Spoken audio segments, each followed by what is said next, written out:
Olá, meu nome é Juliana e esse é o podcast Clássicas Sem Classe, no qual eu discuto clássicos escritos por mulheres pouco lidas, excluídas do cânone ou esquecidas, bem como clássicos da literatura queer. Tudo sem a menor classe, claro.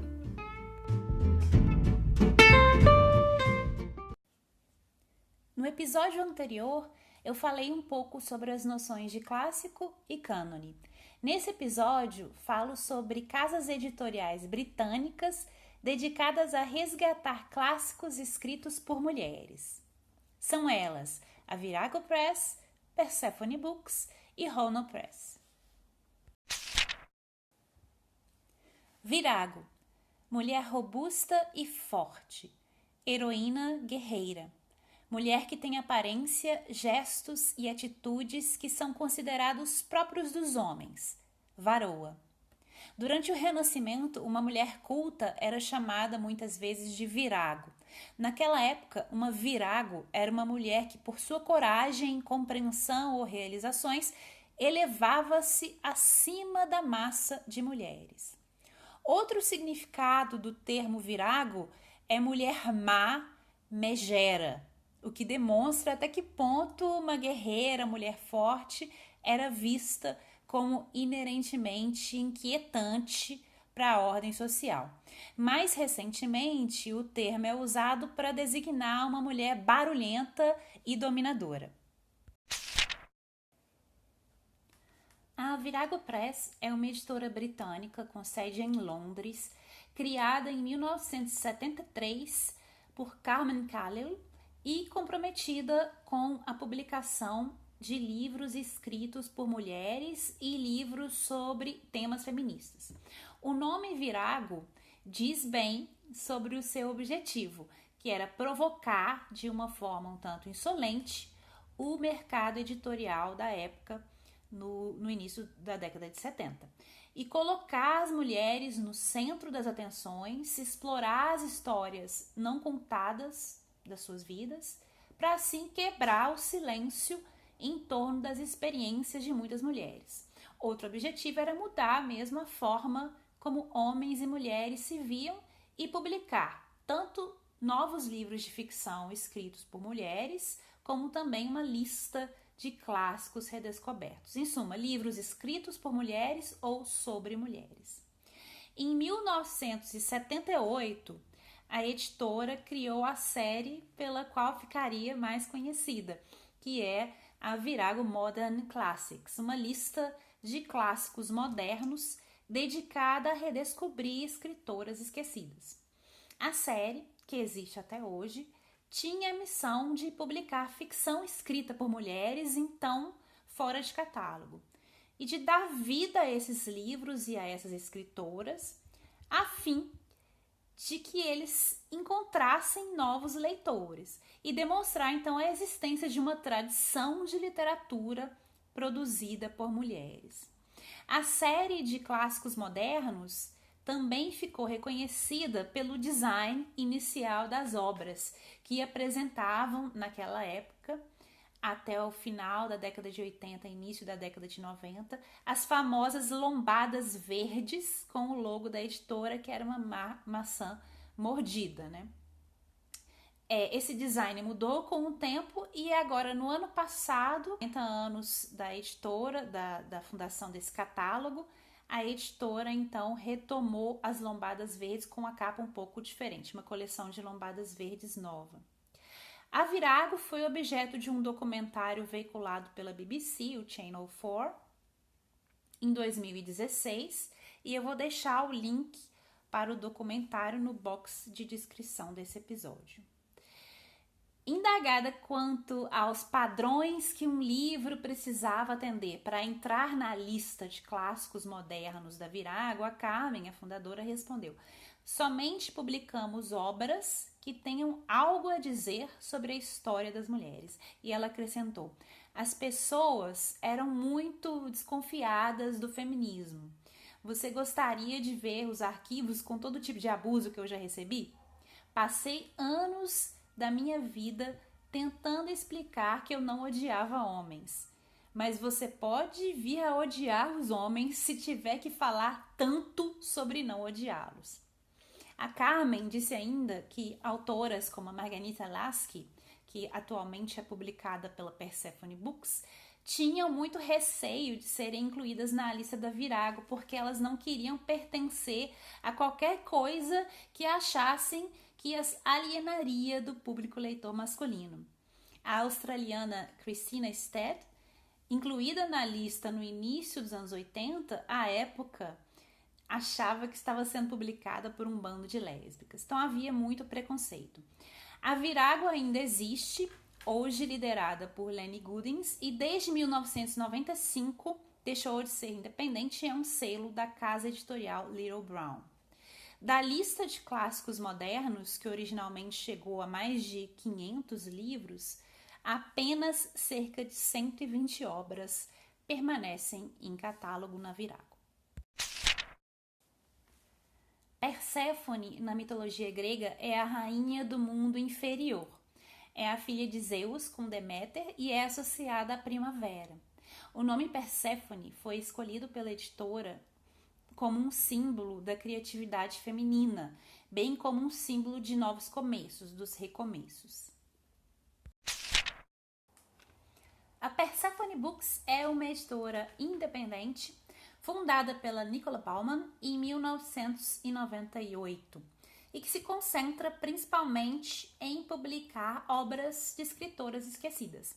Os livros também são muito reconhecidos pelo seu design. Todos possuem a mesma capa, que é uma capa cinza, com a imagem da Perséfone, que é o logo da editora, na lombada. E eles se distinguem pelas diferentes estampas impressas na folha de guarda.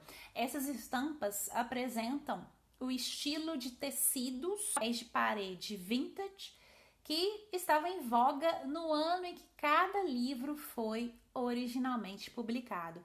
Cada estampa também é reproduzida em um marcador que acompanha cada livro. Sobre o design uniforme dos livros de capa cinza, a Bauman respondeu: eu gosto de cinza e também tive essa visão de uma mulher que chega em casa cansada depois do trabalho e há ali um livro esperando por ela. E a aparência desse livro não importa, porque ela já sabe que vai gostar do que está escrito lá. A ideia da editora era e ainda é publicar ano a ano uma certa quantidade de livros ditos perdidos, esquecidos ou esgotados, a maioria deles escritos por mulheres e publicados originalmente no período entre guerras.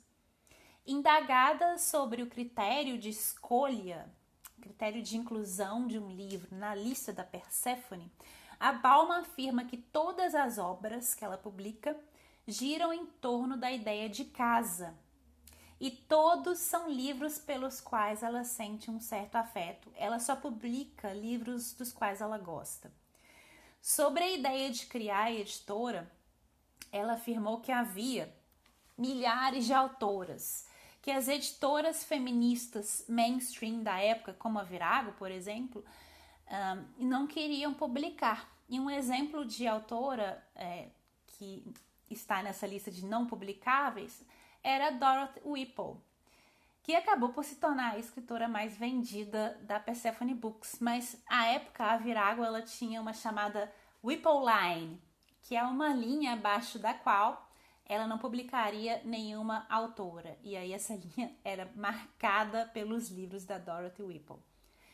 Nas palavras da Bauman, Virago era e é ótima, e às vezes eles até publicavam os livros que eu os sugeria. Mas eu tinha esse vínculo inconveniente com todos os outros livros que eles jamais publicariam. E aí ela diz, é isso que importa para mim, na verdade. O texto, o texto, o texto. Quando perguntada por que ela optou por se concentrar em mulheres escritoras da Primeira Guerra Mundial e dos anos entre guerras, a Bauman disse, eu acho que é uma era fantástica para a escrita feminina, na qual escritoras foram particularmente negligenciadas. E ela acrescenta que há uma notável falta de trabalho crítico, trabalho acadêmico, sobre as mulheres que escreviam entre 1914 e 1950. E aí ela diz: há muito pouco escrito sobre elas e os críticos se restringem sempre ao mesmo grupinho de escritoras da época. Atualmente, a editora conta com 130 títulos impressos. Desses, alguns também estão disponíveis em formato eletrônico e publica cerca de 8 novos livros por ano. E a editora também funciona como uma loja de livros em Londres. O catálogo da Persephone Books tem algumas autoras em comum com a lista dos Virago Modern Classics, né, a lista de clássicos modernos da Virago, como, por exemplo, a americana Dorothy Canfield. Ambas as listas se concentram, em sua maioria, em romances publicados originalmente em língua inglesa, em meados do século XX, e ambas também publicam alguns livros escritos por homens e algumas poucas obras em tradução. A própria Nicola Baumann, fundadora da Persephone, colaborou com a Virago nos primórdios dessa editora. Porém, as duas editoras apresentam algumas diferenças marcantes. Quanto ao aspecto físico dos livros, a qualidade do papel e da encadernação da Persephone é melhor e mais cuidada. E isso faz com que sejam livros mais caros. Quanto à diferença de conteúdo, a lista original da Virago, né, que começou no final dos anos 70, era não somente mais extensa, como também mais diversificada, especialmente quanto aos estilos de escrita contemplados. E em comum aos livros da Virago, havia uma mensagem feminista mais explícita, mais direta, mais bruta do que nos livros publicados pela Persephone Books. A lista da Virago de clássicos modernos concentrava-se em títulos que detinham algum significado literário, histórico ou sociológico particular, por apresentarem aí sobre diversos aspectos as vidas e os papéis sociais das mulheres.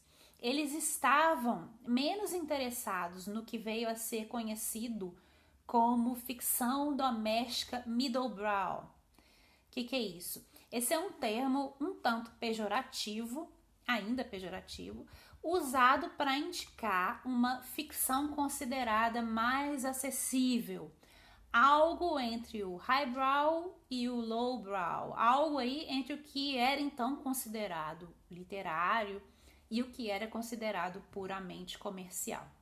Então essa ficção, antes chamada de middlebrow, que ninguém sabia muito bem qualificar, esse ornitorrinco literário, era essa ficção que a Persephone Books veio abarcar.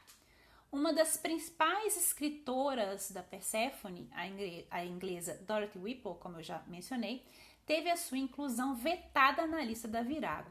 Enquanto a Virago preocupava-se em mostrar que a literatura feita por mulheres não era apenas middlebrow, um dos objetivos mais claros da Persephone Books é a desmistificação em si da ideia de que middlebrow seria algo a ser evitado ou algo inferior.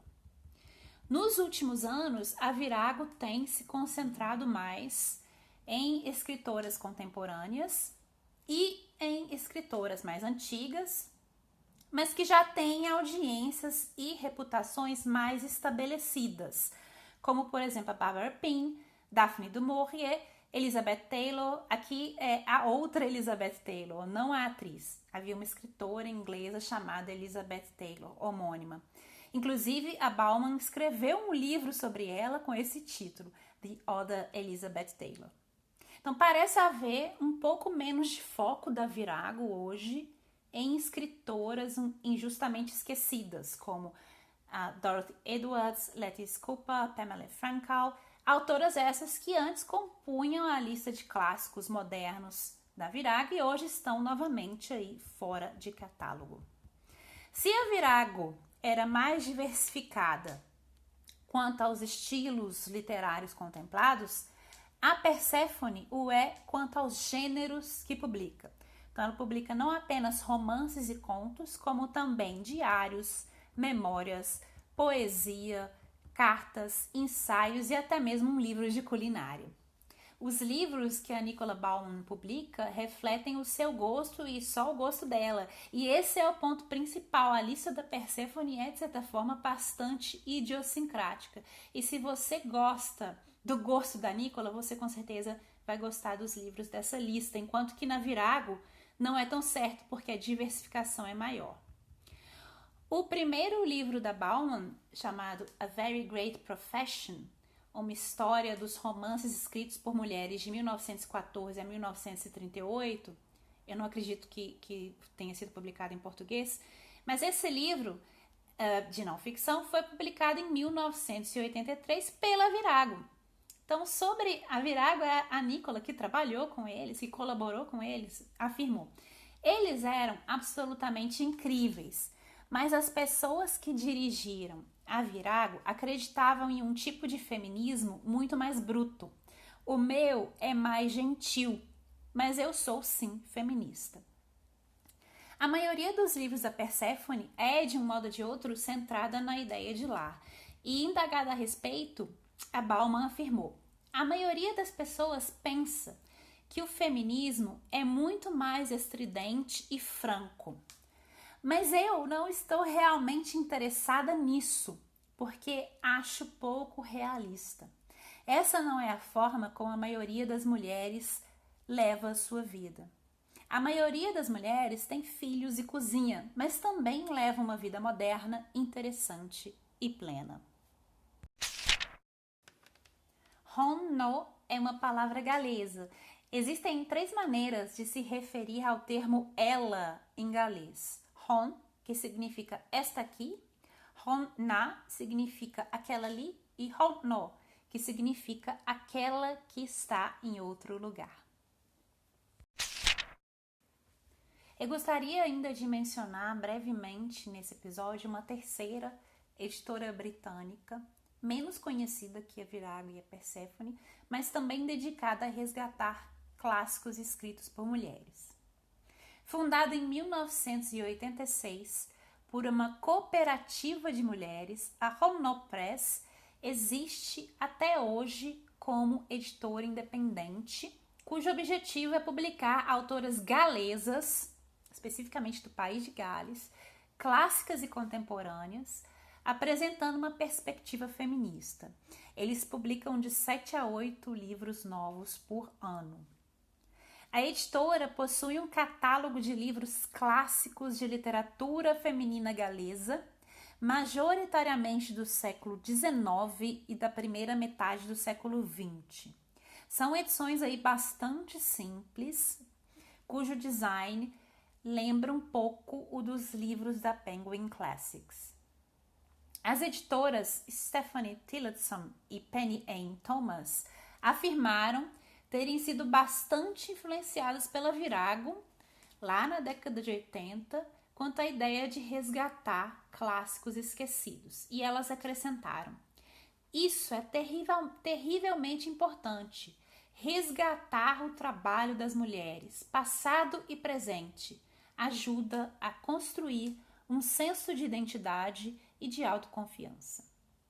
O catálogo de clássicos da Rono engloba romance, contos e poesia, e conta hoje com 28 títulos em inglês e 9 títulos em galês. Abre aspas. E, como o romance tem essa correspondência com a vida real, seus valores são, em certa medida, aqueles da vida real. Mas é óbvio que os valores das mulheres diferem com frequência dos que foram elaborados pelo outro sexo. É natural que seja assim. Entretanto, predominam os valores masculinos. Falando cruamente, futebol e esporte são, abre aspas, importantes, fecha aspas. A adoração da moda, a compra de roupas, abre aspas, triviais, fecha aspas. E esses valores são inevitavelmente transferidos da vida para a ficção. Este livro é importante, o crítico presume, porque trata da guerra. Este livro é insignificante porque trata dos sentimentos das mulheres em uma sala de estar. Uma cena no campo de batalha é mais importante do que uma cena em uma loja. Em todo lugar e muito mais sutilmente, a diferença de valores persiste. Toda a estrutura do romance do começo do século XIX foi construída, portanto, para quem era mulher por uma mente que foi levemente desviada da reta e forçada a alterar sua visão clara em deferência a autoridades externas. Basta apenas folhear os velhos romances esquecidos e ouvir o tom de voz no qual foram escritos para adivinhar que a escritora esbarrara em críticas. Ela dizia isso para agredir e aquilo para conciliar. Ela admitia que era apenas uma mulher ou protestava ser tão boa quanto um homem. Ela enfrentava críticas conforme ditado por seu temperamento, com docilidade e desconfiança ou com raiva e ênfase. Não importava o que fosse, ela estava a pensar em algo diverso da coisa em si. Então lá vem o seu livro. Havia uma falha bem no centro dele.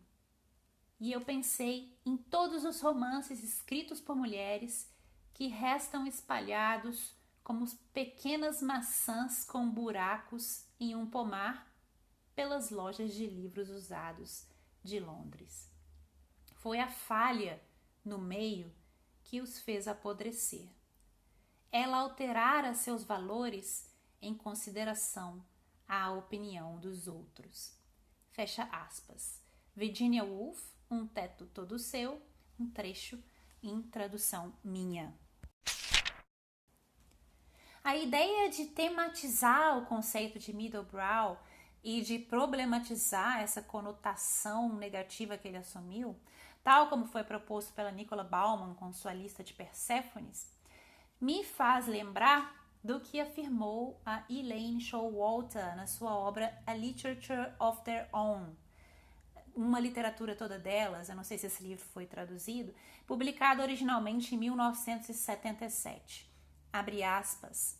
Chamados de femininos ou feministas, os romances escritos por mulheres sempre tiveram que lutar contra as forças culturais e históricas que relegavam as experiências das mulheres a segundo plano. Fecha aspas. Até hoje, temos receio de usar a palavra feminino para qualificar os livros escritos por mulheres, devido à conotação negativa que essa palavra assumiu, como se significasse algo de qualidade inferior. Será que, ao nos negarmos a usar essa palavra, nós não estaríamos, de certa forma, compactuando com a mesma visão que tentamos combater?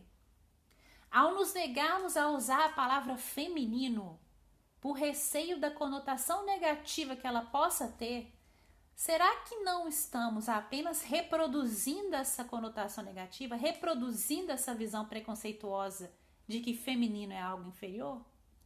Eu não tenho uma resposta para isso, mas é uma questão que tem me incomodado.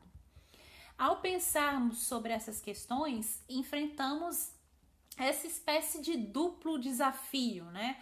Assumido pelas casas editoriais como Virago, Ronald e Perséphone, que é o desafio de um lado, tentar destacar a escrita feminina e resgatá-la, e de outro lado, e ao mesmo tempo, que é tentar subverter o próprio significado por detrás desse termo feminino, que a princípio parece tão limitador, mas não deveria ser concebido dessa forma. Então eu volto à pergunta que lancei no primeiro episódio desse podcast. Como decidimos o que está dentro e fora do cânone?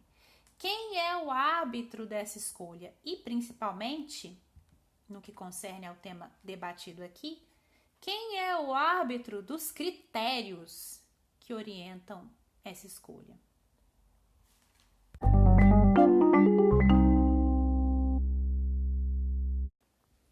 Quero acrescentar aqui, sempre ao final de cada episódio do podcast, um segmento dedicado à leitura de poesia. Eu gosto de poesia e eu espero que vocês gostem desse novo segmento. Vou ler agora o poema Sal e Pão, Salz und Brot, da poeta austríaca Ingeborg Bachmann, em tradução minha. O poema original pode ser encontrado na obra Die Gestundete Zeit, publicada originalmente em 1953. Abre aspas. Sal e pão. Agora o vento lança os trilhos à frente. Nós seguiremos em trens lentos e habitaremos estas ilhas. Confiança em troca de confiança. Na mão de meu mais velho amigo, deixo o meu ofício. Agora, o homem de chuva governa minha casa escura e acrescenta no livro das falhas as linhas que tracei quando me tornei ausente. Em trajes branco-febris, você alcança os desterrados e arranca da carne dos cactos um espinho, o sinal da impotência, ao qual maquinalmente nos dobramos. Sabemos que seguimos presos ao continente. De novo sucumbimos às suas ofensas, e a maré da verdade não será rara. Dorme, porém, nos rochedos o crânio de pouca luz, garra suspensa em garra na pedra escura. E curados estão os estigmas no violeta dos vulcões. Dos grandes temporais de luz, nenhuma alcançou vida. Então, pego do sal quando o mar nos cobre e regresso e o coloco no limiar e entro em casa. Compartilhamos um pão com a chuva, um pão, um débito e uma casa. Fecha aspas.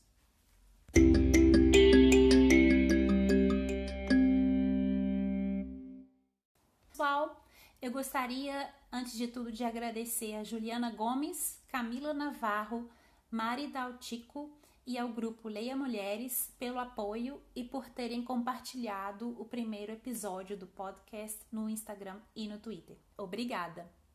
No próximo episódio, eu discuto 3 livros publicados, respectivamente, pelas editoras que eu comentei aqui, Virago, Persephone Books e Hono Press.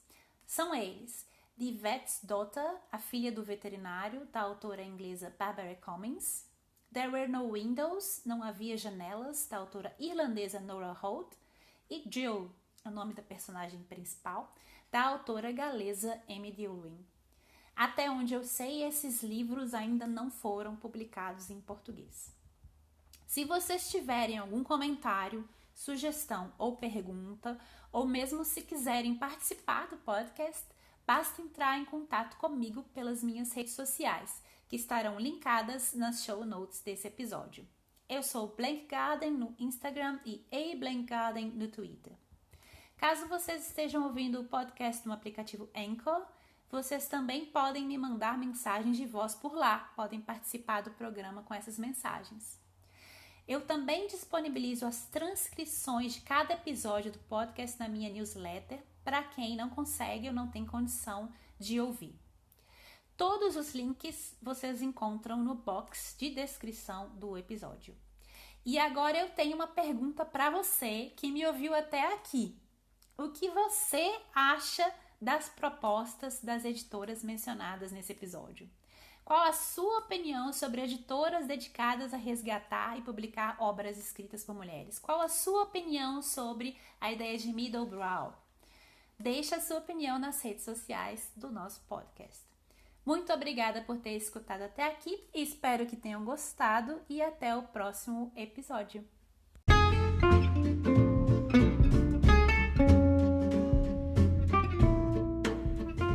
Esse episódio foi escrito, produzido e apresentado por Juliana Brina em março de 2019. The podcast you just heard was made using Anchor.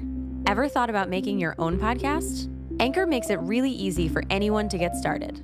It's a one-stop shop for recording, hosting, and distributing podcasts. Best of all, it's 100% free. Sign up now at anchor.fm/new. That's anchor.fm/new to get started. Middlebrow. Deixe a sua opinião nas redes sociais do nosso podcast. Muito obrigada